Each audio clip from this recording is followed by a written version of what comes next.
하실래요? 그러면 저기 저 크리스마스 이브 때 한번 피리 한번 하세요. 네. 예. 네. 그 목사님도 이분 날 오실 수 있으신가요?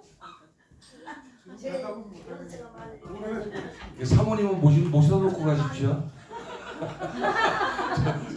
저기 성가대 하셔야 되니까. 기도하시고 오후 예배 준비 시작하시겠습니다. 기도하시겠습니다. 사랑하니가 충만하신 하나님 아버지 감사합니다. 기나긴 터널을 지나올 때 주님과 밝은 빛을 보기 위하여 이 자리에 왔사오니 저희들의 기나긴 그 어둠의 터널을 주님의 말씀으로 주님의 찬양으로 승리하고 이겨나갈 수 있는 세대가 될 수 있도록 주님 붙드시고 함께하여 주시옵소서. 온전히 주님과 함께하는 이 시간 주님께 몸 돌리시는 시간 될 수 있도록 주님 붙들어 주시옵시고 온전히 십자가만 보여지게 주님 함께하여 주시옵소서. 감사드리며 나사렛 주 예수 그리스도의 이름으로 감사하며 기도드립니다. 아멘.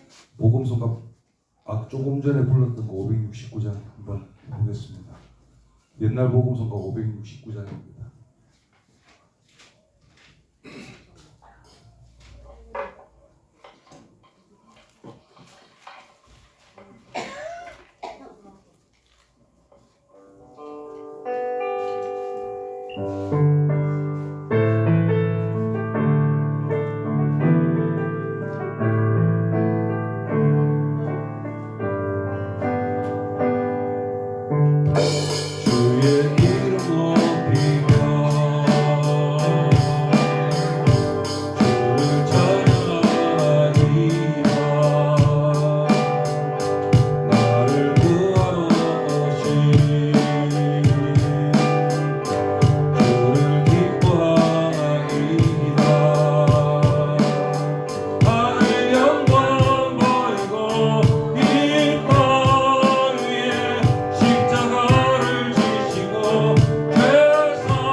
복음성가 세과 8장 보시겠습니다.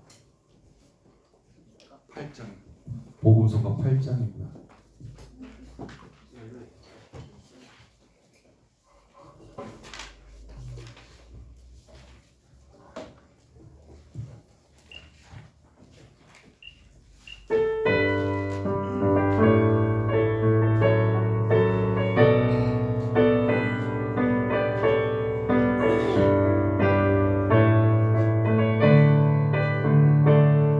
모든 일 위에 뛰어난 일을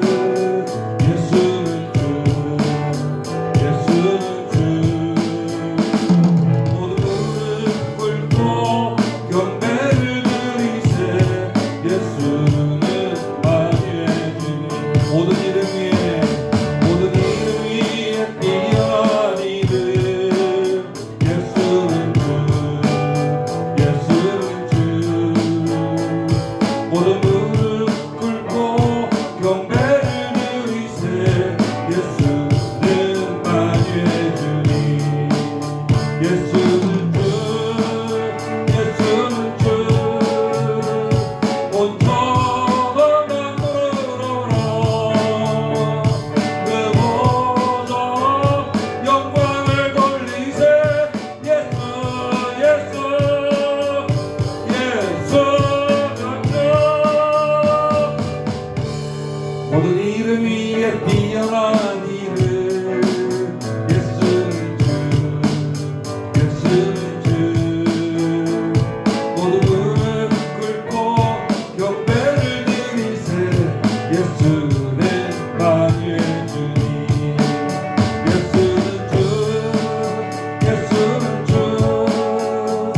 온전한 만물어라 그 보좌 영광을 돌리세 예수 예수 예수는 주 예수는 주 예수는 주 온전한 만물어라 그 보좌 영광을 돌리세 예수 예수 예수는 주 아멘. 복음서가 14장 부르시겠습니다.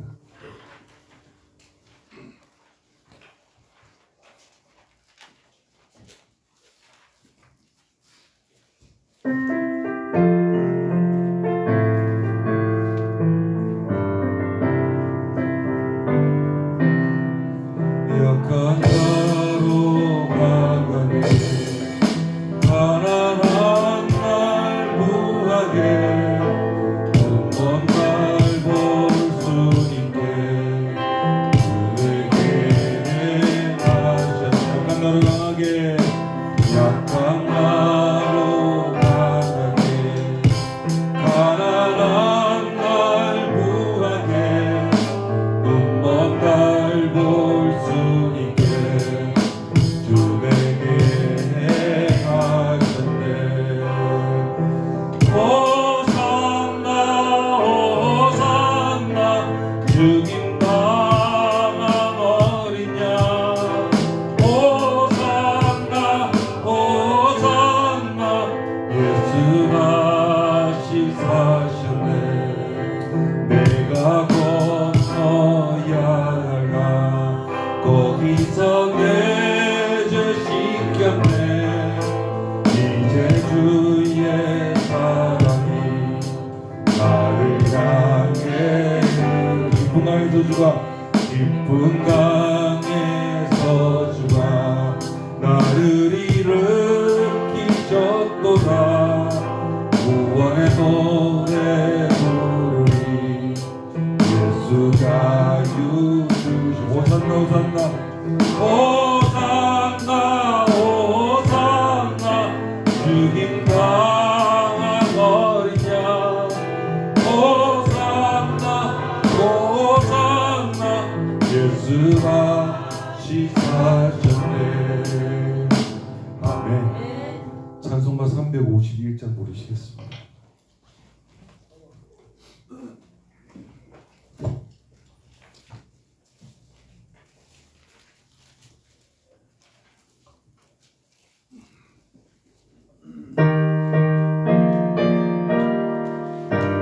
다 같이 박수할게요. 믿는 사람들은 주의 군사니 앞서 가신 나를 따라갑시다.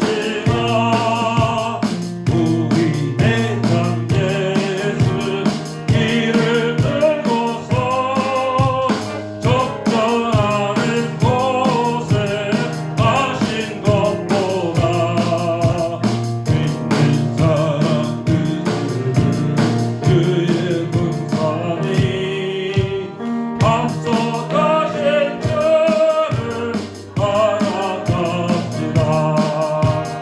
원수 마귀 모두 쫓겨가기를 예수의 감격과 겁이 나리라. 우리 찬송하며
묵상기도 드리심으로 오후 예배 우리 하나님께 드리시겠습니다.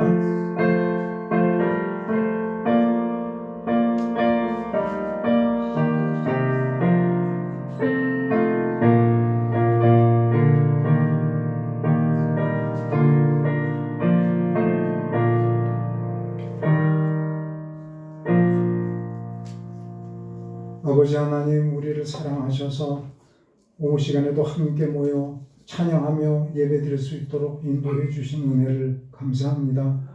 우리의 예배를 기쁘게 받아 주시옵소서. 여기에 찾아와 주시고 만나 주시고 말씀하여 주시옵소서. 귀를 열어 듣게 하시고 눈을 열어 보게 하시고 우리 하나님의 그 크신 은혜에 감사 찬양하는 복된 예배가 되게 하여 주시옵소서. 예수님의 이름으로 기도드립니다. 아멘. 복음성가 141장이라고 되어 있는데 148장 인쇄가 좀 잘못됐습니다.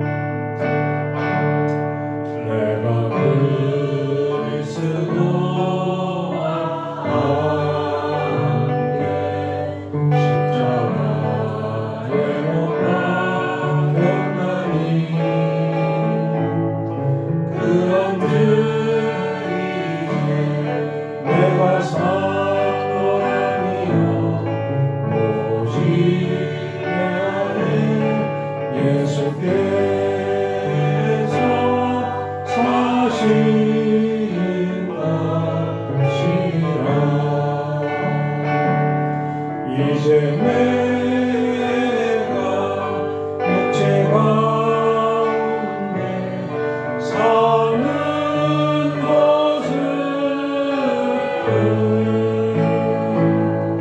나를 사랑하사 자기 몸 버리신 예수 위에 산 것이라.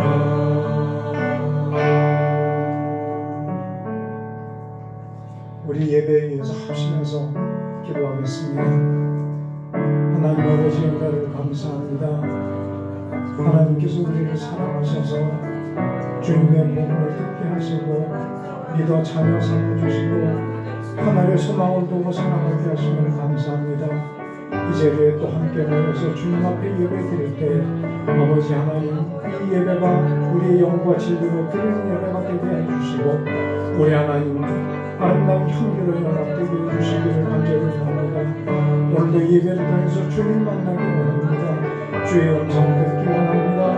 오직 하늘의 소망을 두고 날마다 주님 함께 동행하는 삶을 살기를 원합니다. 우리 삶 가운데 늘 함께하여 주셔서 은혜와 또 평강을 베풀어 주시옵시고 아버지 하나님께 무릎 꿇고 기도할 때마다 찾아와 주시고 만나 주셔서 우리의 삶이 은혜의 복된 삶을 될 수 있도록 도와주시기를 간절히 합니다. 오늘도 말씀을 통해서 하늘 양식을 먹여 주시옵시고 아버지 하나님 그 말씀을 힘입어 아버지 하나님 믿음으로 승리하는 삶을 살아가 우리 하나님 앞에 영광과 복의 복된 삶을 살아갈 수 있도록 주여 도와주시옵소서.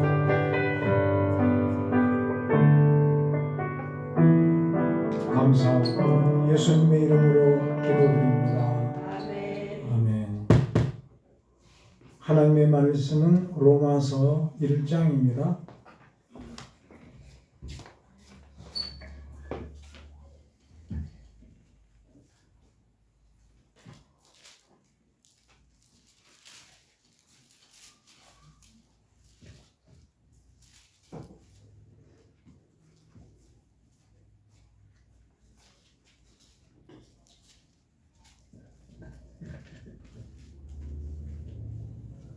로마서 1장 1절부터 17절 말씀까지 한 절씩 교독합니다. 예수 그리스도의 종 바울은 사도로 부르심을 받아 하나님의 복음을 위하여 택정함을 입었으니 이 복음은 하나님의 선지자들을 통하여 그의 아들에 관하여 성령의 미리 약속하신 것이라. 그의 아들에 관하여 말하면 육신으로는 다윗의 혈통에서 나셨고 성도의 영으로는 죽은 자들 가운데서 부활하사 능력으로 하나님의 아들로 선포되셨으니 곧 우리 예수 그리스도시니라. 그로 말미암아 우리가 은혜와 사도의 직분을 받아 그의 이름을 위하여 모든 이방인 중에서 믿어 순종하게 하나니 너희도 그들 중에서 예수 그리스도의 것으로 부르심을 받은 자니라. 로마에서 하나님의 사랑하심을 받고 성도로 부르심을 받은 모든 자에게 하나님 우리 아버지와 주 예수 그리스도로부터 은혜와 평강이 있기를 원하노라. 먼저 내가 예수 그리스도로 말미암아 너의 모든 사랑에 대하여 내 하나님께 감사함은 너의 믿음이 온 세상에 전파되리로다. 내가 그의 아들의 복음 안에서 내 심령으로 섬기는 하나님이 나의 증인이 되시거니와 항상 내 기도에 쉬지 않고 너희를 말하며 어떻게 하든지 내 하나님의 뜻 안에서 너희에게 나아갈 좋은 일을 얻기를 원하노라. 내가 너희 보기를 간절히 원하는 것은 어떤 신령한 은사를 너희에게 나누어 주어 너희를 견고하게 하려 함이니 이는 곧 내가 너희 가운데서 너희와 나의 믿음으로 말미암아 피차 아니하며 얻어가노라. 형제들아 내가 여러 번 너희에게 가고자 한 것을 너희가 모르기를 원하지 아니하노니 이는 너희 중에서도 다른 이방인 중에서와 같이 열매를 맺게 하려 함이로되 지금까지 길이 막혔도다. 헬라인이나 야만이나 지혜인이나 어리석은 자에게 다 내가 빚진 자라. 그러므로 나는 할 수 있는 대로 로마에 있는 너희에게도 복음 전하기를 원하노라. 내가 복음을 부끄러워하지 아니하노니 이 복음은 모든 믿는 자에게 구원을 주시는 하나님의 능력이니라. 먼저는 유대인에게요 그리고 헬라인에게로다. 함께 봉독합니다.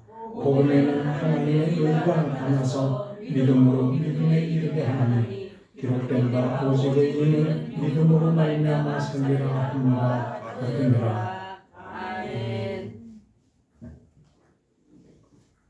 우리가 히브리서 1장부터 시작해서 끝난 지 이제 얼마 되지 않았습니다. 그리고 이제 로마서를 다시 시작하게 돼서 하나님께 감사합니다. 아멘. 히브리서가 굉장히 수준 높은 책이잖아요. 또 많이 어려운 책이기도 한데 로마서도 그에 못지않게 하늘의 깊은 비밀들이 감추어져 있는 복된 말씀이기도 합니다. 네. 이 편지는 누가 썼죠? 사도 바울. 네, 사도 바울이 누구에게 보낸 편지입니까? 로마 교회에 보낸 편지입니다. 그래서 이제 오늘은 우리가 읽었잖아요, 그렇죠? 그러니까 누구에게 보낸 편지로 받아야 돼요? 그럼요. 우리 포도원교회 보내주신 편지, 또 개인적으로는 나에게 하나님이 편지를 보내주셨다.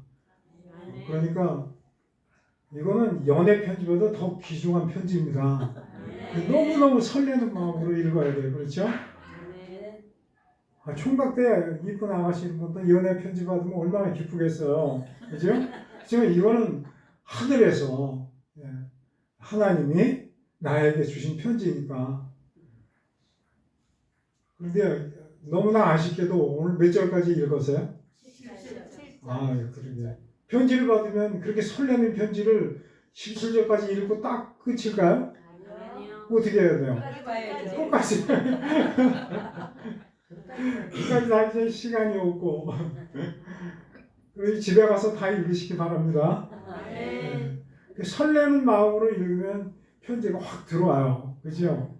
건성으로 읽으면 너무 어려운 책이지만 설레는 마음으로 하나님이 내게 이렇게 귀한 편지를 하늘에서 주셨구나. 그리고 읽으면 눈이 확 열리면서 바울이 편지를 썼잖아요. 바울이 로마 교회를 가본 적이 없는 상태에서 쓴 거죠. 그런데 이제 소식만 전해 들었어요. 로마에도 그 이방인들이 예수님을 믿었다더라. 그리고 교회가 생겨서 예배를 드린다더라. 소문으로만 들었어요. 그런데 로마에 대한 그 교회 소식을 듣고 바울이 정말 감격을 하고 그 로마 교회를 잊지 못했던 것 같아요. 편지에 보면 정말 그 로마 교회에 가서 그 성도를 만나고 싶은 그런 마음이 막 절절하고요.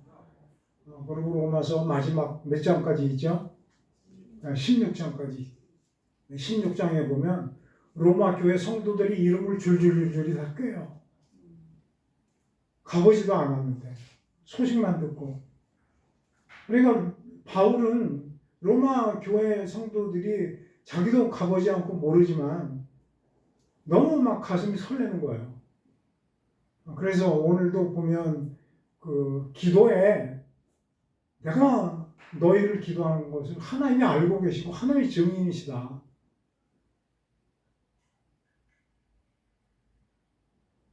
그렇다면 우리도 똑같이 하나님이 설레는 마음으로 편지를 보내주신 줄 믿습니다. 아멘. 바울의 마음이 그렇다고 할 것 같으면 바울을 감동시켜서 이 편지를 쓰게 했던 성령의 감동은 얼마나 더 크겠어요.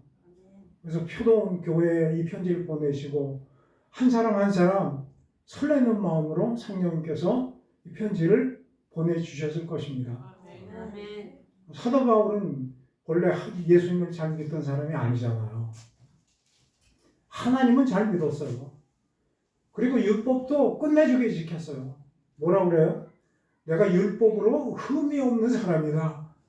그렇게 말하잖아요. 얼마나 자신이 있으면 그렇게 큰 소리 쳤겠어요.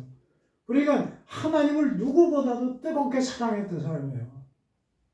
열심을 다해서 믿었어요. 믿다고 보니까 자기가 볼 땐 이단들이 나타난 거예요. 그걸 하나님의 이름을 모욕되게 하는 거예요. 어떤 패가? 예수라고 하는 그 패거리들이. 그러니까 사도 바울이 하나님을 사랑하는 마음으로서는 용납이 안 되는 거예요. 그러니까 누구보다도 앞장을 서서 예수 믿는 사람을 잡아 가두고 죽이고, 스데반이 돌에 맞아 죽을 때 사도 바울이 그 앞에 지켜보고 있었잖아요. 증인으로 보고 있었거든요. 그러면서 저 스데반이 저렇게 되는 거는 마땅하다.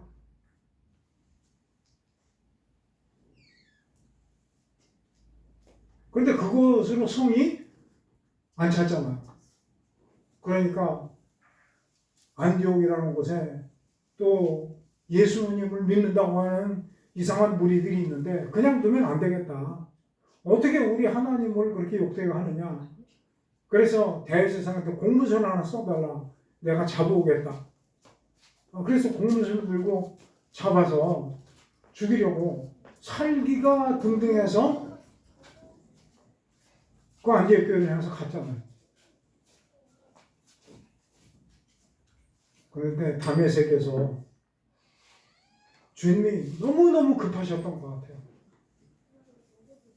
정말 급하잖아요. 거기 가면은 그 하나님 믿는 자녀들이 전부 잡혀갈 것이고 교회가 무너질 것이고. 그러니까 주님이 그 살기가 등등한 바울을 막아섰어요. 뭘 막아섰어요? 너무너무 밝은 빛으로 비추신 거예요. 그런데 밝은 빛이 사람 눈에 갑자기 나타나면 눈이 어떻게 될까요? 눈이 멀어버려요. 태양 직접 보신 분 있어요? 태양을 뭐 1초, 2초 보기도 힘들 정도로 어렵더라고요. 근데 주님은 태양보다도 해보다도 밝은 분이시잖아요.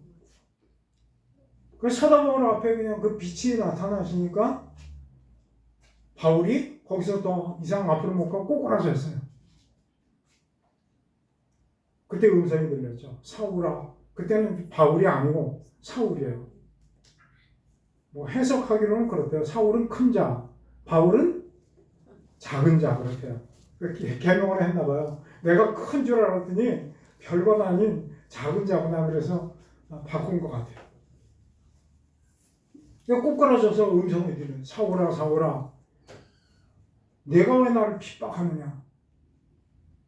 내가 뭘 했다고 핍박을 했다고 저분이 저러지? 누구십니까? 나는 내가 핍박하는 예수라.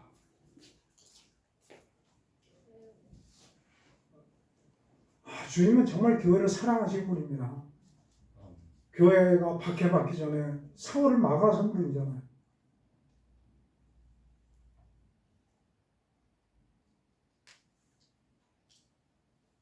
왜 바울이 깜짝 놀랐죠? 다메섹 도상에서 그렇게 주님을 만났습니다. 그러니까 사울이 만난 주님은 부활하신 주님이에요.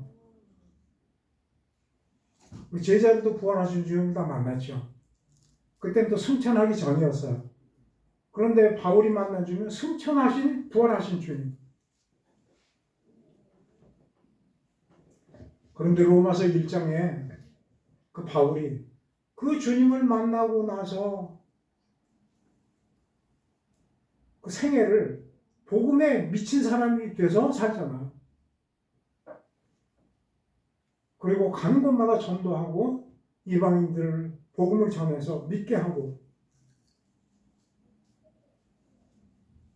그러다가 로마 교회 소식을 듣고 이 편지를 지금 썼잖아요. 근데 1절에 뭐라고 그래요? 예수 그리스도의 종 바울.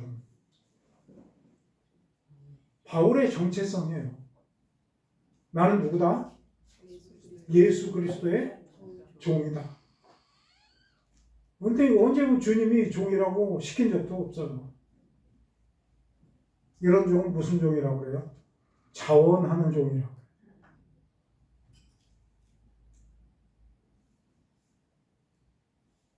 여러분도 자원하는 종이 되시겠습니까? 그럼 여러분도 예수 그리스도의 종, 거기다가 내 이름을 붙이는 거예요.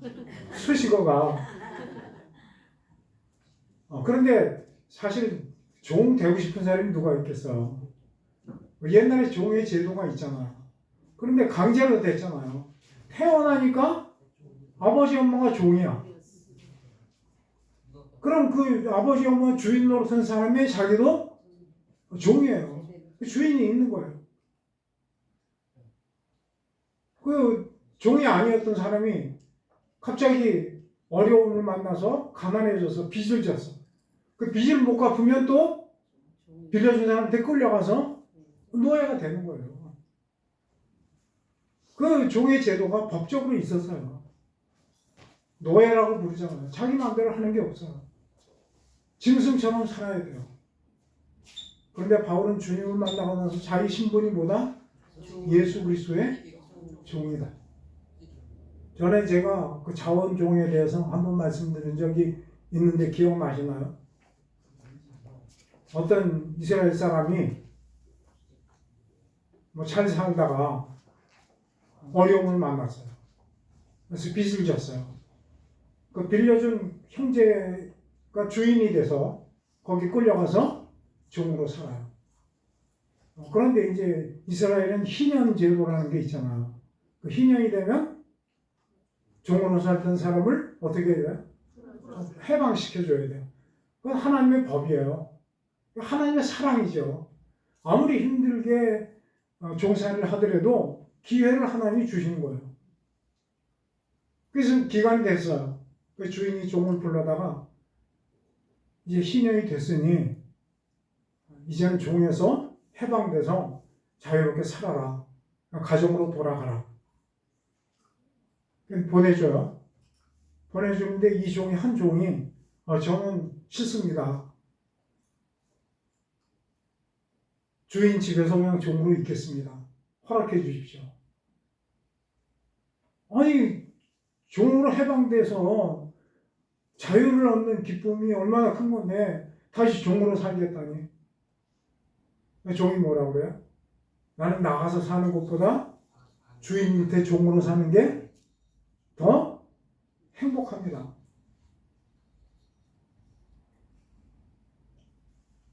나가서 자유로 살아도 주인 밑에 종으로 있는 것만큼 더 행복할 자신이 없습니다.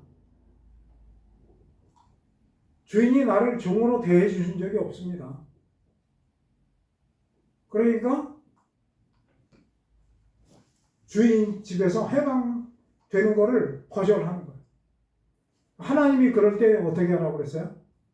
그 종을 데려다가 문설주에 가서 송곳을 가지고 문설주에 귀를 대고 귀를 뚫어라. 귀를 뚫면 이제 거기다 고리를 하나 달겠죠? 그러면 그 신분이 뭐예요? 자원한 영원한 종이에요. 왜 그걸 택했어요? 주인이 너무 나가서 사는 것보다 이게 행복하거든요. 왜? 뭐 때문에? 이 종이 주인을 뭐예요? 사랑하는 거예요. 이걸 사랑의 종이라고 해요. 뗄랑뗄랑 종이 아니고, 그죠?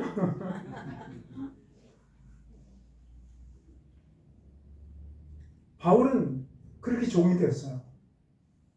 모르긴 몰라도 예수님 앞에 이렇게 귀를 하나 뚫고 둥그런 거 하나 달고 다닐 것 같아요. 여러분도 그런 종이 되길 원하십니까? 아멘. 주님을 사랑하세요? 아멘. 근데 왜 이거 안 달고 다녀요? 큰 거 하나씩 달고 다니세요. 나는 예수님의 종입니다. 나는 주인이신 예수님을 너무 사랑합니다. 여러분, 우리가 자유를 갖고 나가서 내 마음대로 산다고 행복한 거 아니거든요. 세상은 너무 무서워요. 더러운 죄로 가득 차 있고요. 주님이 나를 지켜주지 않으면 내 삶에 의미가 없어요. 아멘. 바울이 그 고백이에요. 예수 그리스도의 종 바울은.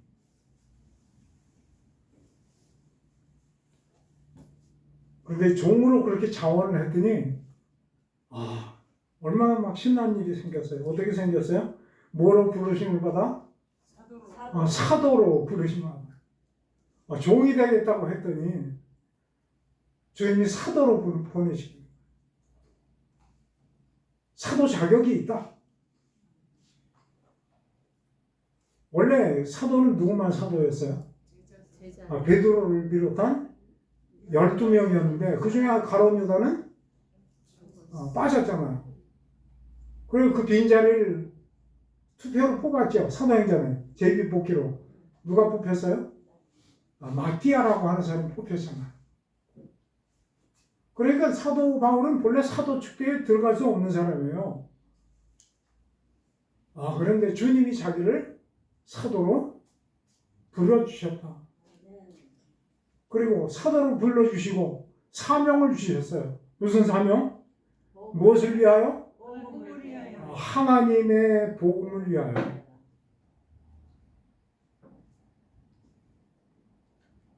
더 말할 나위가 없는 거예요.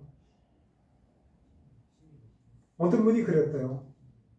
자기 생에 사명을 깨달은 것처럼 큰 복이 없다. 왜냐면 그게 삶의 이유잖아요. 그죠? 하루를 살아도 사명을 다하다가 하나님 앞에 가면 어차피 우리가 여기는 영원히 있을 곳이 아니잖아요. 나도 잘 몰랐는데 오전에 박은진 목사님이 그러시더라고요. 여기 금방 가야 된다고.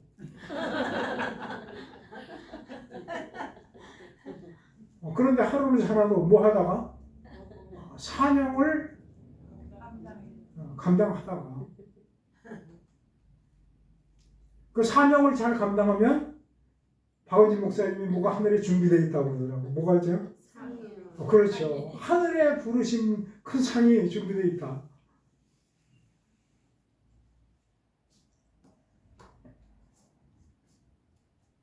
바울은 그런 심정으로 살았어요. 그러니까 교회 소식을 들으면 가슴이 벌렁벌렁하고 기쁜 거예요.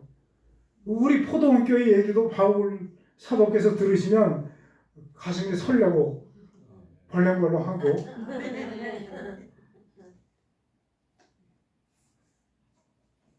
주님은 그렇게 만나주시는 거예요.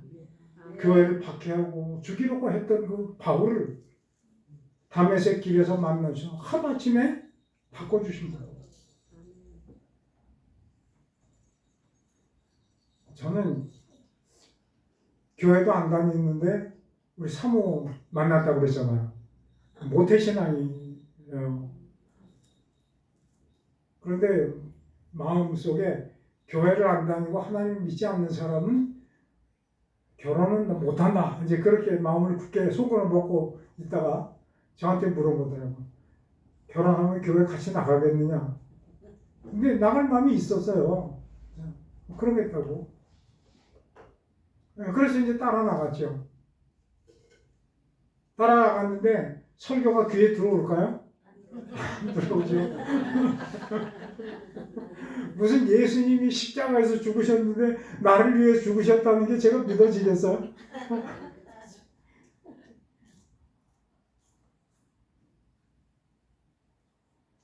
그런데 하나님이 너무 짧은 시간에 저를 절벽 벼랑 끝으로 몰고 가셨어요. 벼랑 끝에 서고 보니까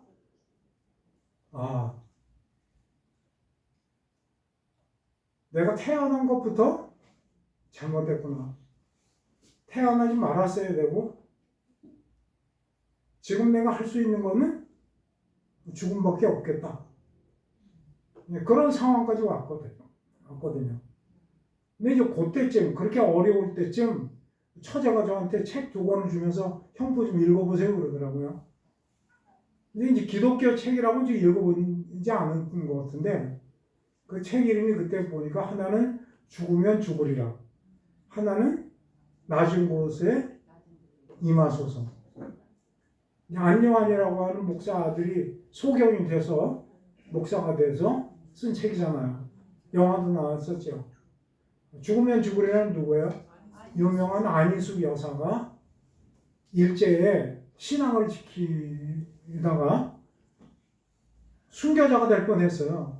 얘기를 잠깐 우리가 8월 15일 날 광복절이잖아요.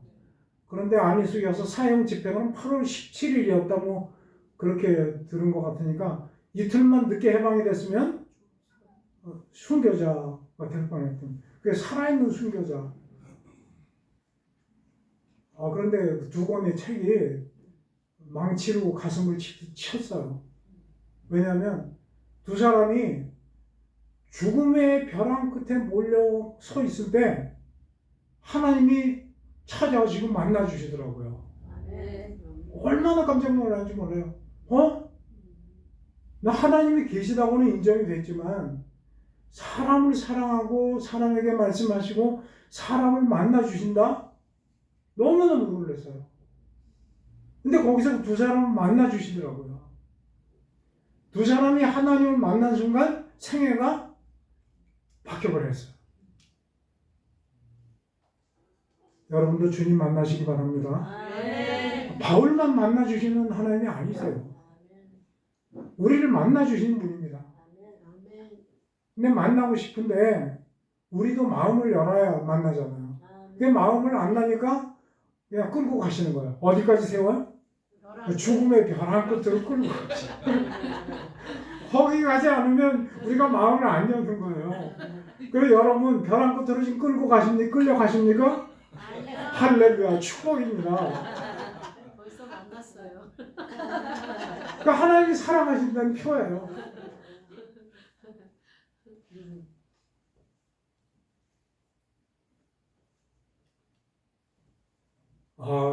그런 마음으로 마지막으로 기도원에서 기도하다 죽자고 기도원에 가자고 그러더라고요.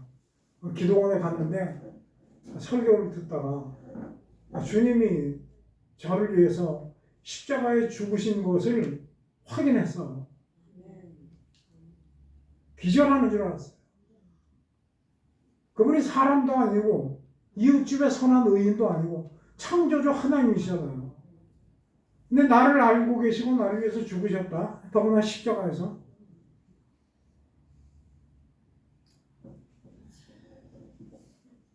그 앞에서 기절하는 것 같이 꼬꾸라지고 몇 시간을 울었는지 몰라요. 보셨어요? 십자가 위에 예수님이요? 받느냐고요? 환상이요? 아니 실제 마음이요? 실제. 마음이요. 아니 이게 궁금해서. 아직 궁금하시겠죠?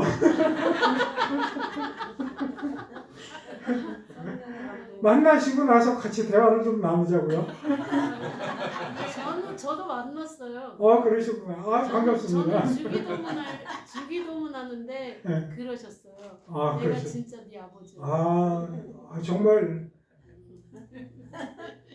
정말 제가 가슴이 먹먹해 옵니다. 그 느낌을 알잖아요.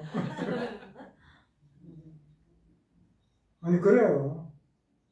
그 느낌을 알면 성도를 교회를 보는 눈이 달라지더라고요. 네. 어쨌든 바울이 그런 심정으로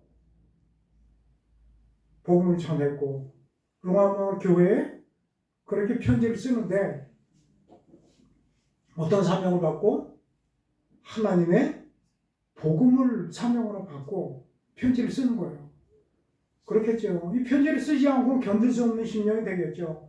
요즘 같은 교통이 편하면 비행기로 그냥 날아가면 되겠지만 옛날에는 다 걸어갔잖아요. 근데 안 봐도 그냥 사랑스러운 거예요. 감격이 되는 거죠. 내가 이 복음을 위해서 사명을 받았고 로마 교회 소식을 들었으니 내가 어떻게 편지조차 안 쓰고 있겠느냐. 내가 복음을 위해서 특정함을 받았다.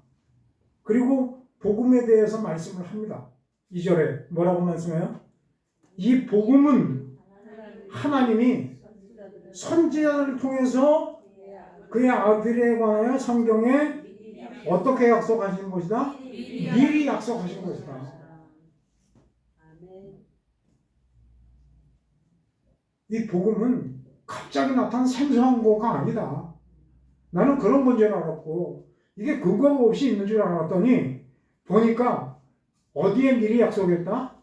성경에 미리 약속했다.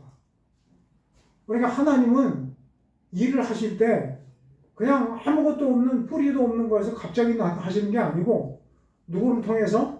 선지자를 통해서 성경에 미리 말씀을 해주시는 거예요. 이를테면 이사야 41장에 있죠.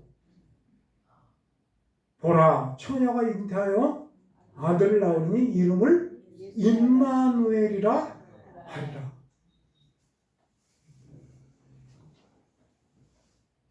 또 아브라함에게도 찾아가셔서 내가 너에게 씨를 주겠다. 그런데 씨가 하늘의 별들처럼 많게 해야겠다. 내 후손이 그렇게 번성하게 해주겠다. 아브라함에게 약속을 주신 거잖아요. 그 약속을 받았어요. 그런데 그 약속을 갈라디아서 3장 16절에 해석을 해요. 뭐라고? 아브라함에게 그 씨라고 말한 것은 자손인데 자손들이라고 하지 않고 자손이라고 단수를 썼다. 그 단수가 누구다? 예수 그리스도다. 그리고 아브라함 때부터 성경에 미리 약속을 하신 거예요. 그러니까 우리가 어떤 사실을 믿을 때 뭐에 근거해서 믿어야 돼요? 이 성경 말씀에 근거해서 믿어야 돼요. 그래서 요한계시록 끝부분에 보면 성경에 대해서 기록을 다 맞춰놓고 이 말씀 외에 더하지도 말고 빼지도 말아라. 더하면 저주가 더해지고 빼면 복을 빼게 될 것이다. 그런데 이제 이단들은 가끔 가다가 성경에 없는 이상한 소리를 하잖아요. 그러니까 우리가 성경을 잘 알고 있어야 돼요. 그래야 분별도 할 수 있죠. 성경에 없는 것을 주장해도 일단 의심을 해야 돼요. 그런데 뭐 얘기를 들으니까 천주교에서는 마리아도 뭐가 없다? 죽지 않았대요. 죄가 없다? 죄가 없고 그리고 돌아가시지 않고 하늘로 승천했다. 그래, 근데 이게 성경에 있어요, 없어? 없잖아요. 근데 이제 왜 그 천주교에서는 그렇게 용감하게 나오냐면, 우리 개신교 기독교에서는 성경이 최고예요. 성경 위에는 없어요. 성경이 말하면 그걸로 끝! 그래요. 근데 천주교에서는 뭐예요? 성경이 없어도 교회에서 교황과 누구예요? 모여서 결정을 하면 성경보다 권위 위에 서요. 그래서 교황 무호설, 마리아 무흠설 뭐 그런 설 없어도 교회가 결정해버린 거거든요. 그러니까 성경 위에 교회의 권위가 더 큰 거예요. 그런데 이제 그것은 뭐 언제 누가 어떻게 결정할지 알겠어요.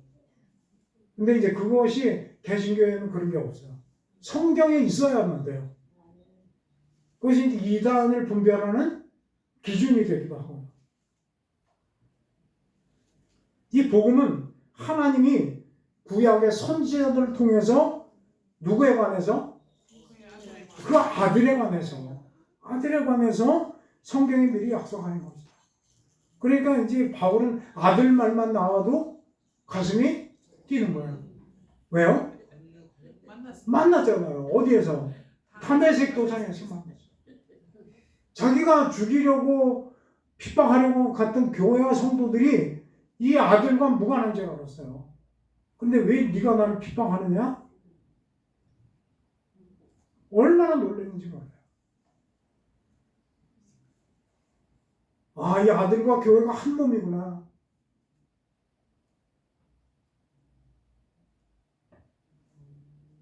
삼 절. 그 아들에 관하여 말하면 육신으로는 다윗의 혈통에서 나셨다. 육신이라고 하는 의미가 우리가 사회에서 세상에서 얘기하는 육신하고는 다르다고 그랬죠. 그러니까 우리가 이제 기독교가 아닌 일반적인 학문으로 다닐 때는 사전을 찾잖아요. 그 육신 그러면 뭐 몸 그렇게 나올 수 있죠. 몸과 육신은 동일한 단어 그렇게 나올 수 있죠. 근데 성경은 철저히 그렇지 않아요. 몸과 육신은 성경에는 달라요. 성경에는 육신이라는 단어가 나오면 반드시 뭐가 하나 따라붙어요. 로마서 8장에 한번 보겠습니다.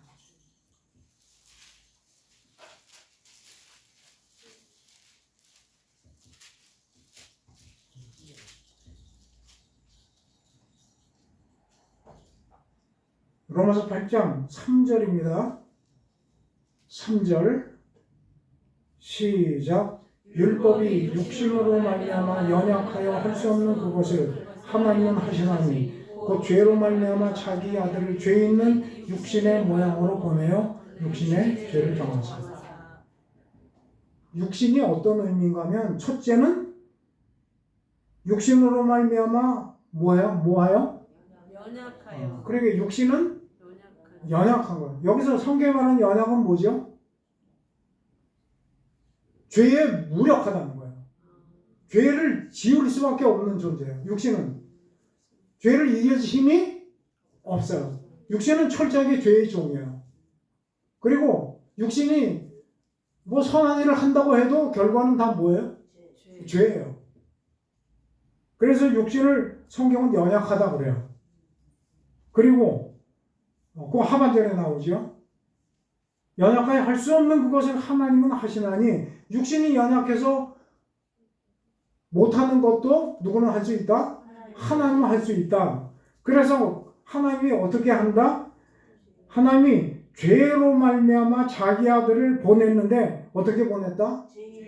죄 있는 육신의 모양으로 보내요. 그러면 앞에는 육신은 연약하고 지금 예수님이 오신 육신은 뭐가 있는? 죄 있는. 그 육신은 뭐가 있다? 그러니까 육신은 연약한 죄를 지을 수밖에 없는 존재고 또 하나는 육신에는 뭐가 있다? 죄가 있다. 죄가 있다. 그래서 예수님이 육신으로 오셨잖아요. 요한복음 1장 14절에 뭐라고 그래요? 말씀이 뭐가 돼요? 육신이 돼요. 여러분 우리가 착각하면 안 됩니다. 말씀이 사람이 돼요? 안 그랬어요. 말씀이 육신이 돼요? 그랬어요. 그럼 뭐가 있다는 거예요? 예수님이 육신으로 왔다는 거는 죄의 모양으로 왔다는 거예요.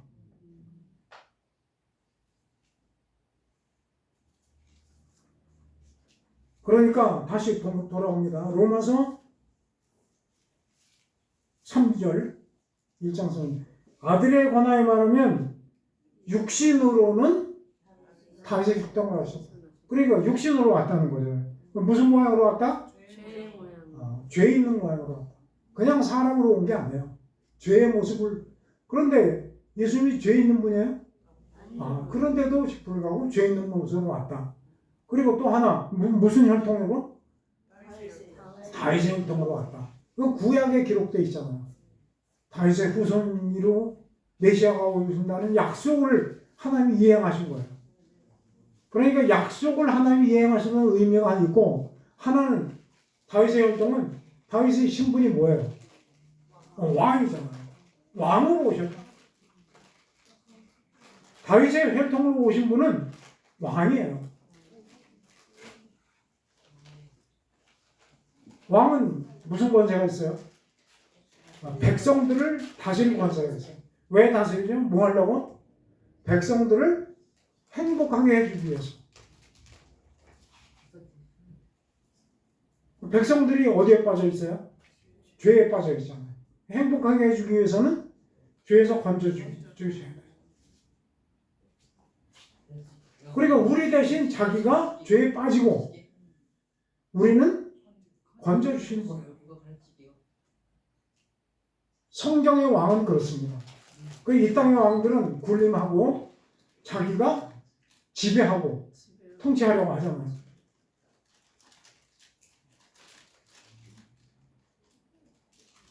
그런데 하늘의 왕은 어때요? 백성들을 위해서 자기가 저주를 대신 담당하는 거예요. 여러분 왕 노릇하시기 바랍니다. 이 땅의 왕이 아니고 어디의 왕?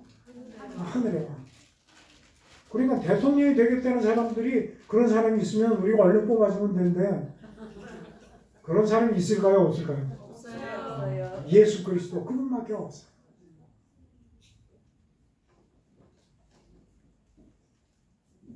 그분이 우리를 지켜주셔. 왕은 누구를 지켜주신다? 백성을 지켜. 여러분 다 하는 예수님의 백성이 맞습니까? 네. 할렐루야. 그럼 그분이 우리를 저주와 고통에서 건져주시고 모든 위협으로부터 지켜주시고 그리고 그런 모든 불행과 고통은 그분이 대신 감당을 하시고 어떻게 이런 복을 우리가 받게 되는지 이건 상상이 안 가는 축복이에요.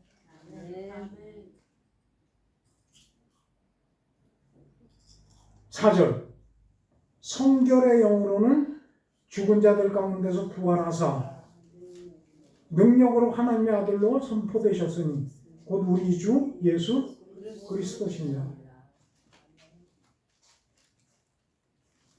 그분이 죽으셨잖아요. 뭐 때문에 죽으셨어요?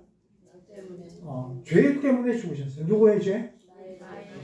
그런데 성경은 그래서 이분이 죄 때문에 죽으셨음에도 불구하고 무슨 영이다? 성결의 영. 그 말은 뭐예요? 죄와 상관없으신 분이다. 이분은 죄가 전혀 없으신 분이에요. 죽을 이유가 없어요. 근데 나의 죄, 너의 죄, 우리의 모든 죄를 가져가셔서 죽으신 거예요. 근데 죽으셨지만 하나님 보실 때 죄가 없잖아요. 성결의 영이죠. 그래서 하나님이 살리셨어요. 근데 성령의 영이실 뿐만 아니라 이분 안에는 여기에 기록되지 않지만 이분 안에는 뭐가 있어요? 생명이 있어요. 그래서 예수님이 그러셨죠. 나는 길이요 진리요 뭐다? 생명이다.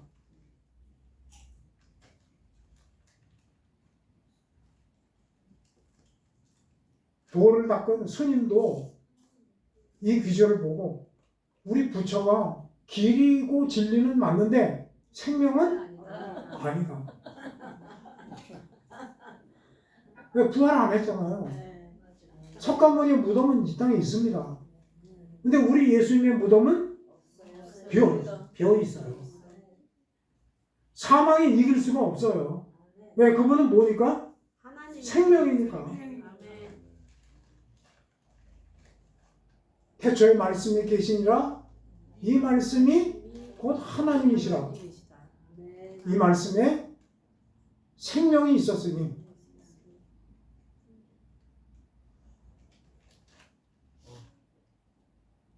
사망이 이기면 생명이 아닙니다. 사망이 이기지 못하기 때문에 그 이름이 생명이거든요. 그런데 생명은 누구에게만 있어요? 하나님에게만 있어요. 본래 아담과 하에게 생명을 주시기로 작정을 하셨는데 아담과 하가 생명을 택하지 않고 뭘 택했어요? 선악과를 택했어요. 그래서 하나님이 생명 열매를 따먹을까 봐 죄가 있으면서 죽지 않으면 안 되지. 쫓아냈잖아. 그러니까 우리에게는 본래 하나님이 생명을 주시려고 작정을 하고 만드셨는데 뭘 먹으면? 생명나무 먹으면. 근데 먹을 자격을 상실했기 때문에 에덴을 쫓겨났어요. 그러니까 우리는 생명이 없다. 근데 지금은 생명이 있어요, 없어요? 할렐루야. 어떻게 있어요? 우리가 예수님 믿는 순간 예수님이 내 안에 들어오시거든요. 그분이 나의 뭐예요? 나의 생명이에요.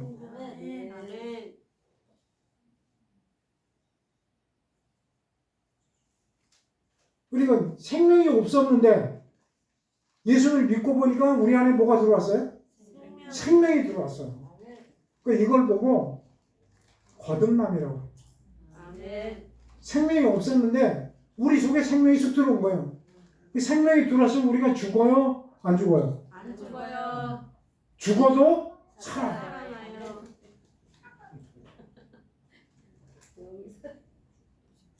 나는 부활이요 생명이니 나를 믿는 자는 죽어도 살겠고 살아서 믿는 자는 영원히 죽지 아니하리니 이것을 내가 믿느냐?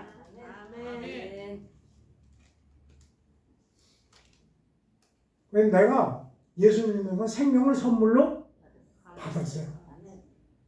그런데 어떤 찬송가나 복음성가나 이런 거 보면 내 생명을 드리니 뭐 이제 그런 게 나와요. 성경에 있나요? 없어요. 하나님이 우리에게 생명을 주시고 생명을 요구하신 일이 없어요. 근데 이제 우리가 착각을 해요. 생명이 최고로 귀하잖아요. 그러니까 하나님이 내 생명을 드리면 기뻐하실 거라고. 근데 성경에 그런 게 있으면 좋은데 생명을 주면 기뻐한다 그런 게 없어요. 사람들이 성경을 볼 때 그냥 짐작을 섞어서 생명을 요구하신 일이 없어요. 그런데 다른 건 요구하신 적이 있어요. 생명 말고 뭐 요구하셨죠? 마음. 그러므로 형제들아 내가 하나님의 모든 자유의 하심으로 너희를 권하노니 너희 몸을 하나님이 기뻐하시는 산 제물로 드리라. 뭐를 드리라? 몸을. 할렐루야. 몸을 드리라. 하나님은 우리에게 기뻐 받기를 원하시는 게 있어요. 그게 뭐라고요? 몸이에요.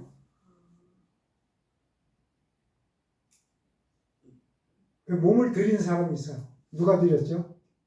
오늘 이 로마서를 쓴 바울이 뭐를 드렸다고요? 몸을 하나님께 드렸어요. 그러니까 하나님이 그 몸을 받으셔서 쓰시는 거예요. 얼마나 멋있게 쓰시는지 몰라요. 세계 각처로 다니면서 복음 전하게 하시고 구원받게 하시고.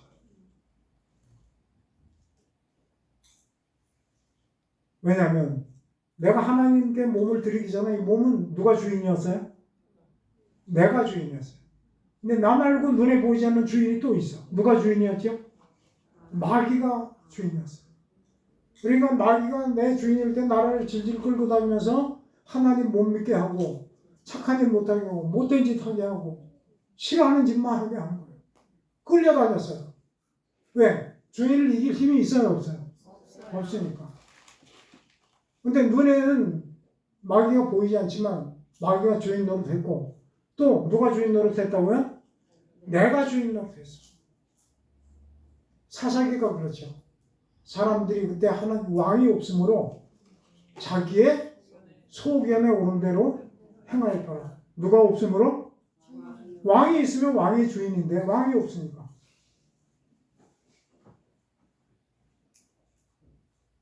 왕이 진짜 없었나요? 누가 왕이죠? 하나님이 왕이잖아요. 근데 왕이 없어서 자기네 소견대로 옳게 했다는 것은 누구를 버렸다는 거예요? 하나님을 버리고 살았어요. 그래서 사사기에 보면 무섭고 끔찍한 일들이 벌어져요.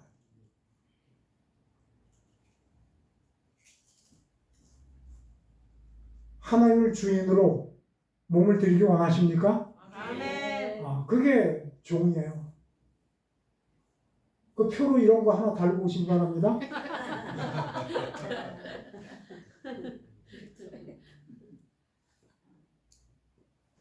그러니까 이제 내 몸은 내 거가 아니다. 누구 거다? 하나님 거다. 그게 종이잖아요.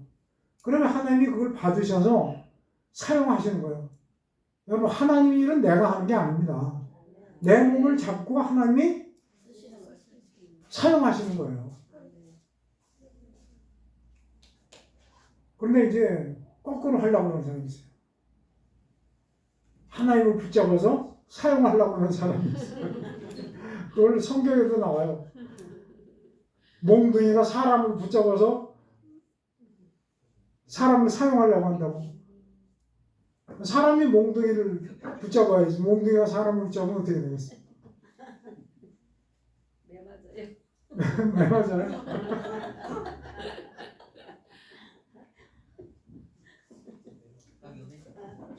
하나님이 일이 하고 싶으신 거예요. 그런데 몸을 안 드려요. 왜? 하나님이 기다리시죠. 나는 이 몸을 좀 드리면 내가 붙잡아서 쑥 먹을 텐데.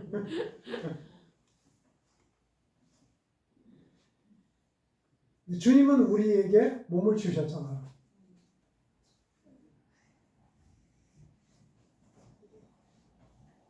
나도 내 몸이 내 것이 아니고 주님이 것이 되도록 드리는 연습을 해야 돼요.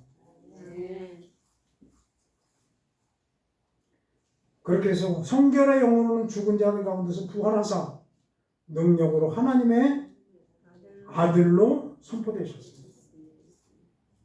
죽으셨어요. 그런데 무덤을 여시고 부활하셨어요. 그것을 보고 사람들이 뭐로 인정을 했다고요? 하나님의 아들이 맞구나. 그렇게 선포되셨어요. 그분이 4절 마지막에 보니까 누구시다? 우리 주 예수 그리스도십니다. 여러분, 이 고백이 저와 여러분의 고백이 되길 바랍니다. 예수 그리스도, 그분은 나의 주인이시다. 나는 그분의 종이다. 이제 나의 몸은 내 것이 아니고 주님의 것이다. 내가 그리스도와 함께 십자가에 못 박혀 하나니. 그런즉 이제는 내가 사는 것이 아니요, 나는 아니고 오직 내 안에 주님이 주인이 돼서 사시는 것이다. 나는 뭐냐? 나를 사랑하셔서 나를 위해서 자기 몸을 버리신 하나님의 아들을 믿는 믿음으로 사는 것이다. 그러고 보니까 하나님이 우리에게 요구하시는 것이 다른 게 아니에요. 그냥 믿음을 원하시는 거예요. 로마서는 그런 의미에서 믿음의 위대한 책입니다.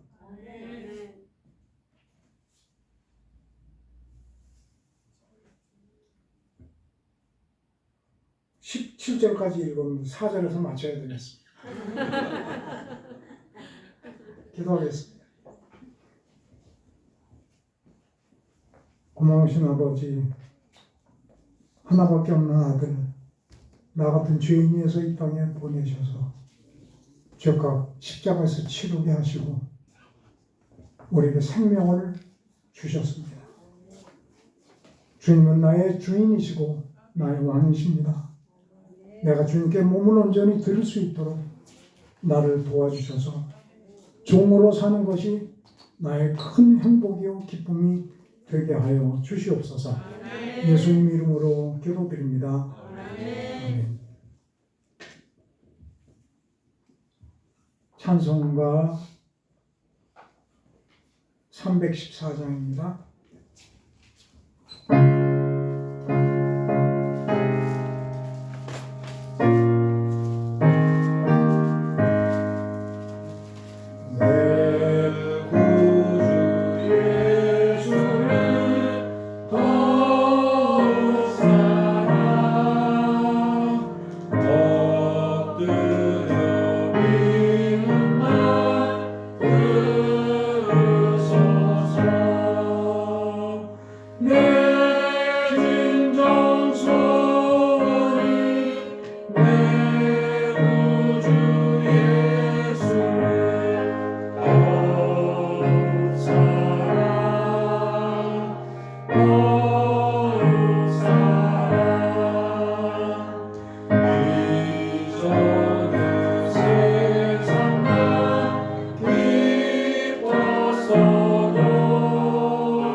우리 주 예수 그리스도의 은혜와 하나님 아버지의 크신 사랑과 성령의 교통하심이 사모하는 마음으로 함께 모여 예배드린 주의 자녀들 위해 주님의 몸된 교회와 온 땅 위에 영원토록 함께 하시옵기를 축원하옵나이다. 아멘.